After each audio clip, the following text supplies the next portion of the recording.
Think About That Live. I'm Aaron Hale, and sorry about the chair. Lot to get to tonight. Last Tuesday, I forgot to click record on the audio for the podcast, and I actually almost just forgot now, reminded myself.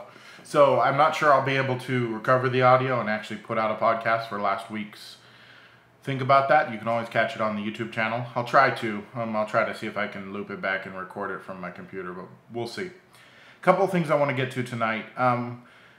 Was talking with a friend, a very good friend, someone who keeps me in check, and I appreciate him, this week, and he told me, he just made a comment that kind of encouraged me in what I do.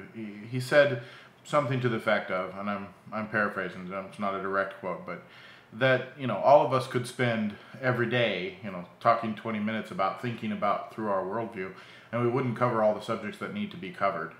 And I think that's very true. It highlights why I do this, why why I'm here. I want to help people think through what they believe. I want people to establish a Christian worldview and be able to identify the things going on in their world through that worldview. Because there's a lot of craziness going on. And I'm, Dr. Michael Brown often says, we were facing some of the greatest immoral challenges to our faith that Christians have faced since the beginning of Christianity 2,000 years ago. When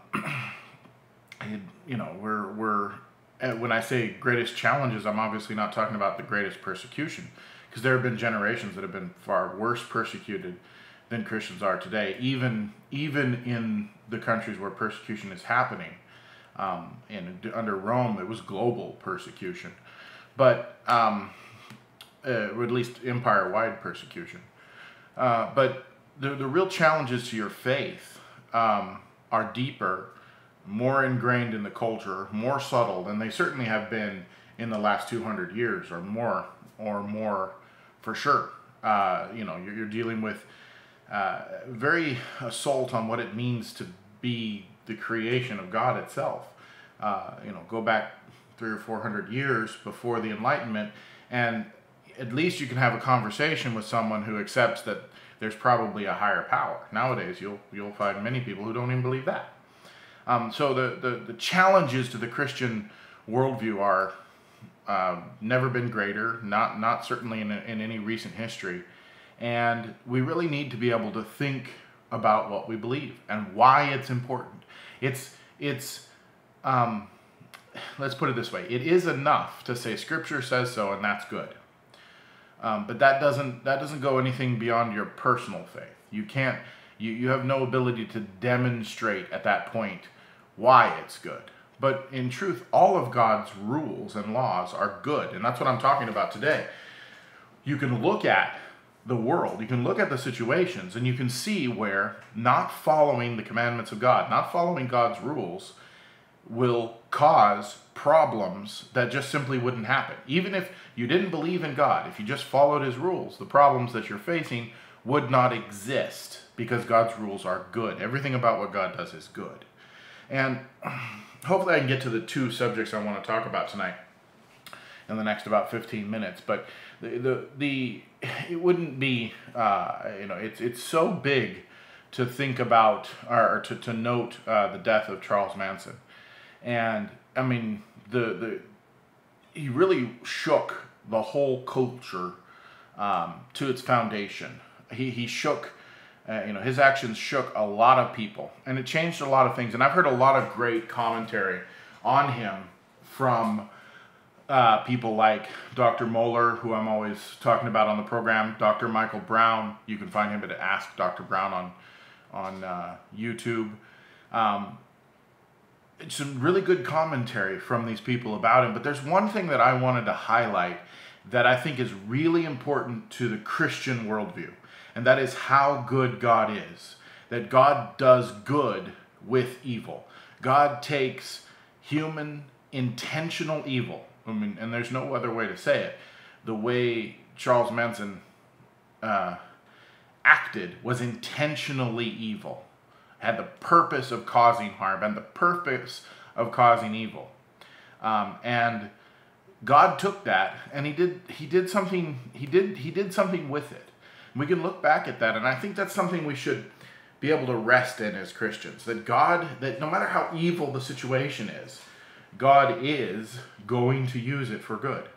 It's his plan to use it for good, to prosper those that are called according to his purposes, and to, for those that love him and are called according to his good purposes. The verse I'm quoting there in Romans chapter 8.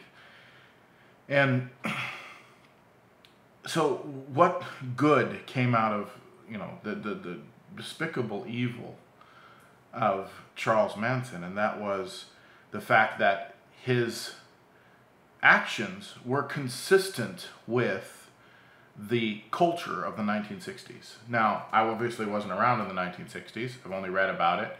I've read what people have said about it. I've heard from people who were there. And when you take a look at what Charles Manson did with drugs and with brainwashing and with, literally starting a satanic cult, it wasn't that far outside the realm of what the culture was going through at that time. There was a huge slide away from anything godly in the culture going on. So what shocked the world here, what Charles Manson did was consistent with what was going on. And what that did was it made people stop and think. And it's kind of highlighted when you look at history and you see things like Time magazine having a cover that says God is dead. And then 5 or 6 years later, I'm forgetting the exact dates, but they have a cover that says the Jesus movement. When the culture slides to a point where Charles Manson comes about, the conclusion of the human's actions becomes transparent. People see that if we follow this path, this is where we're going to be. And then the culture literally swings back the other way. So the evil of people, God uses for good to wake people up. And I think that's exactly what happened with the 1960s, and people like, especially Charles Manson himself, demonstrated what happens when you leave the conservative biblical foundation that America had been living on and go into experimenting with drugs, experimenting with sex, experimenting with relationships, just taking all the fetters off, throwing away the chains.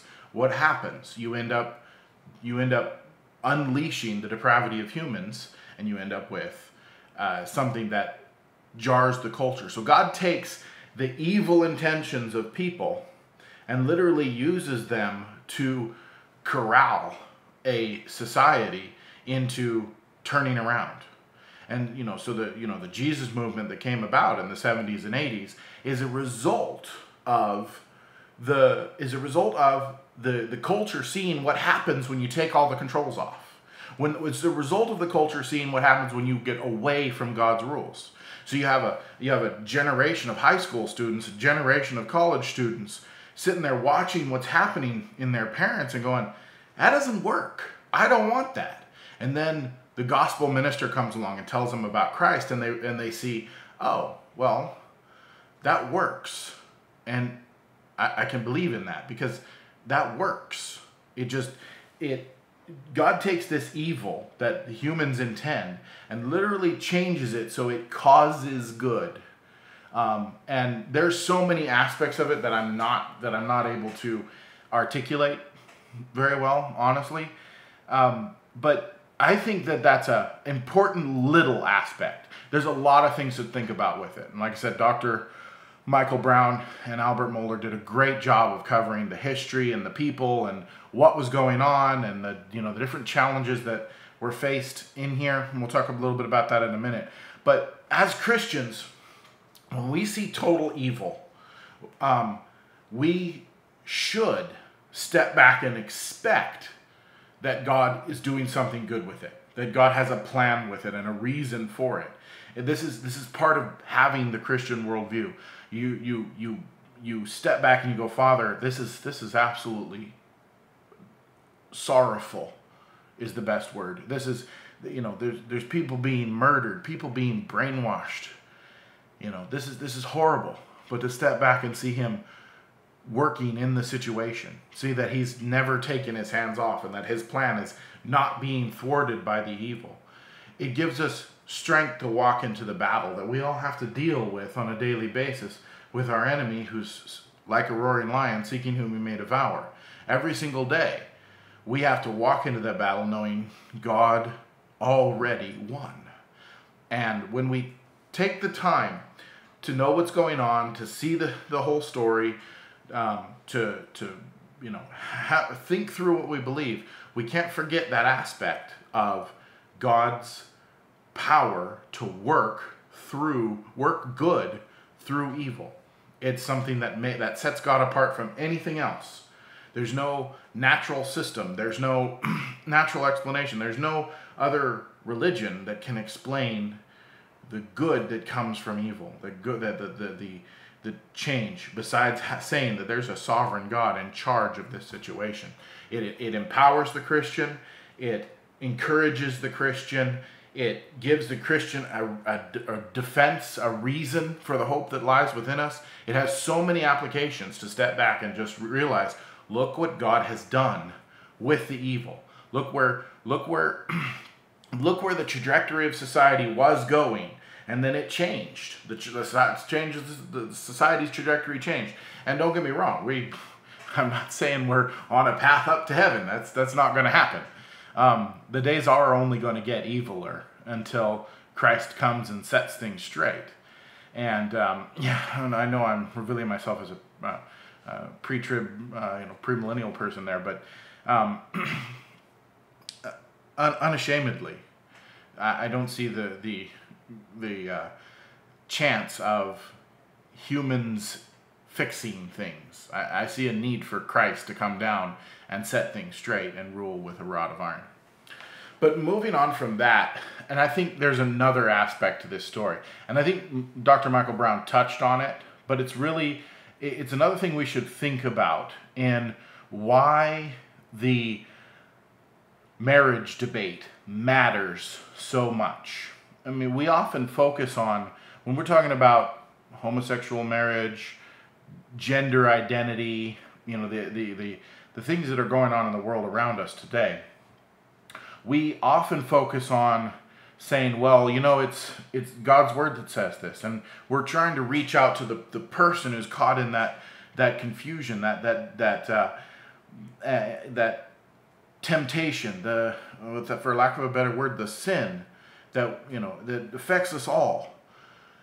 We're trying to reach into that and speak life into that. But there's something that we should understand, is that God's rules have reasons beyond just they're his rules. They have good reasons. And there's a couple of aspects here I want to get to. So let me see if I can lay them out. One, look at the news recently.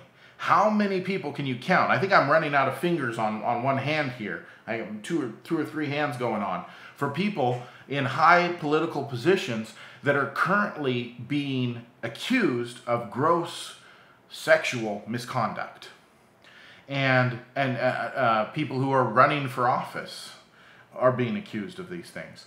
And when Vice President Mike Pence came on the scene, and he had a rule, it's become known as the Pence rule, even though it was a Billy Graham rule even before that, and it's been the rule of men of God for years and years and years, to never be alone with a woman. He came under fire for that. He came under huge fire from the feminist movement about that. But if you'll notice, Vice President Mike Pence is not being charged with sexual assault. He's above reproach. No one can bring a charge against him. Why? Because it is the wisdom of the laws and rules that God has given us. So when he walked out the wisdom of the rule, followed what God would want him to do, that just leads to a place of protection. Now let's take the opposite of that. So we look and see how good God's rules are. Well, with Charles Manson, he's born to a teenage young girl out of wedlock who, he never had a father. He never, she left very quickly after that. So he grew up without parental guidance.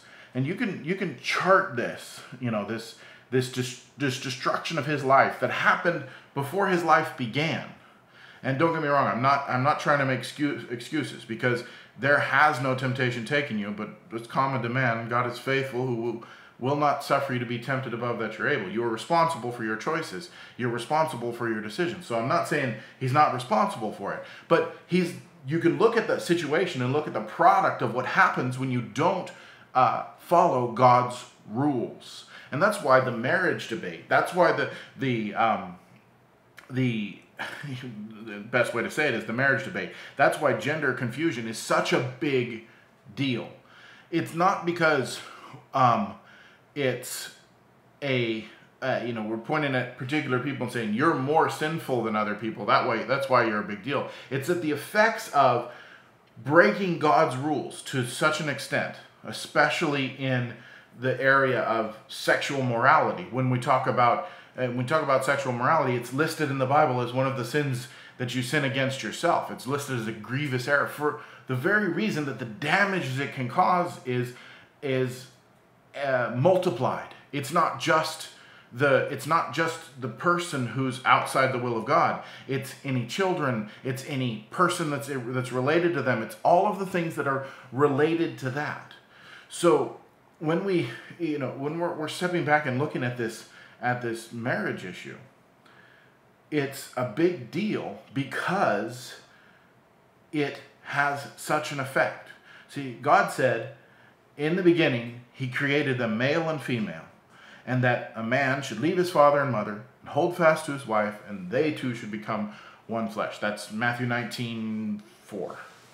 And and that was Jesus' answer when they started talking about it. When they even began to approach the marriage issue, Jesus said, God set a standard. God has a reason for this standard. Charles Manson and the sexual accusations being leveled at people today are a result of breaking God's marriage rules, are a result of breaking the biblical set of ethics around sexuality.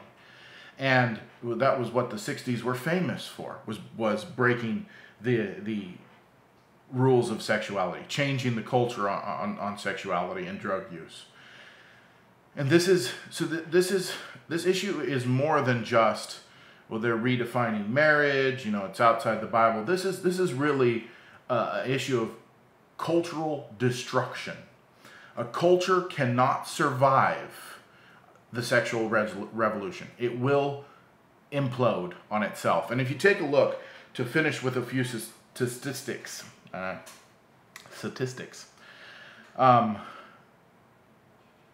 Europe is dying. Most of Europe is dying. And that is because the birth rate in Europe now is so low that the population will not be able to support itself in the near future.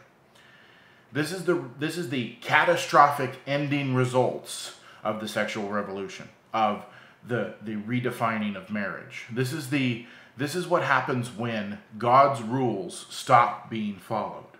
And the United States is not too far behind that. The more secular a society gets, the lower the birth rate gets. And once you reach a certain level, your nation becomes unsustainable. There's more people past working age than there are people to work to support the society. It simply will fall apart. The reason I bring that up is, as I want to point out, look, there's personal consequences, there's social consequences, there's consequences for the people around. In these situations around these people, there's economic consequences, to the point where a nation will literally implode and die over the marriage issue. It's not a bunch of Christians standing here going, well, you're breaking the Bible. You're not doing what you should be doing. That's a true thing. These are God's commandments. These are God's rules. And this is what God said to do. And in truth, that is enough. But God's rules have wisdom in them. And staying inside of them, personally and corporately as a nation, is the only way to succeed. It's the only way to go from a few colonies to a world power like the United States did in such a short time. I mean, you're talking about the youngest player on the scene. Most of the other nations in Europe have been around for thousands of years and have deep money pockets. And yet, out of nowhere, this startup set of colonies becomes a world power. Why? Well, because God planned it that way. And the people followed his rules. And the few people, America is still the most Protestant nation in the world. That's changing, unfortunately. But it was unquestionable in the first 150 years of America's existence what kind of nation it was. It was a Christian nation. And that has the effect of, even though not everybody believes in America, and not everybody did believe, the very fact that the laws and ordinances of the country being defined by biblical standards and biblical rules has the effect of the same thing that Vice President Mike Pence is enjoying today. No one can charge him of miswrong because he had followed the rules. America became great because we set laws and rules that were God's, even if everyone wasn't God's. And the further we get away from that, the further we will get from being a great nation. We can't make America great again by economic plans, by budgets, by more laws. We can make America great again by getting back to the rules that make sense. And they make sense simply because God makes sense. That's worth thinking about this week, friends. And with that said, God bless.